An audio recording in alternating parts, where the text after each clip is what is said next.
15-20 বছৰ হল আমি ইয়াত বসবাস কৰিছো। এতিয়া আমাৰ ৰুটিছ দিছে, এতিয়া যাব কাৰণে আজি গুচি যাব কাৰণে। মই পকা ঘৰ পাইছো, চাইলেৰ কাঠ আছে, আমাৰ ছোৱালী এটা ল'ৰা দুটা স্কুলত পঢ়াই আছো। এতিয়া মেট্ৰিক দিব, এতিয়া এবছৰ কৰি আছে।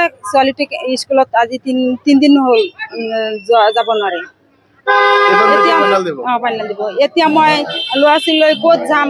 মোৰ দেউতা নাই, ভাই ককাই নাই। মোৰ স্বামী আজি 5 বছৰ হ'ল ডিঙিছে। এলাৰ্জি হৈছিল যে এলাৰ্জিৰ কাৰণে নিজে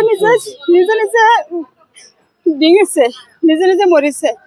এতিয়া আমি ল'ৰা ছোৱালী লৈ ক'ত যাম, কি কৰিম? মই আপোনালোকে গোটেইকেইটা মোক গুলি কৰি মাৰি দিয়ক। ইয়াৰ পৰা মই নাযাওঁ, ক'ত যাম, কি কৰিম? মই মাথাটো কাম নকৰে।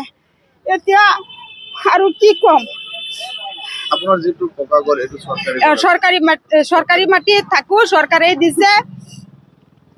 এতিয়া চৰকাৰে ভাঙি নি আছে। এতিয়া মই ক'ত থাকিম? আজি ইমান ৰিজাৰ্ভত হৈ থাকিছো। সোণাই নদীত পাৰত আছো। চৰকাৰ ভূমি মাটিত নপৰিলে আৰু ৰাস্তাৰ এইফালে ৰুটিছ দিছে, সেইফালে নিদিছে।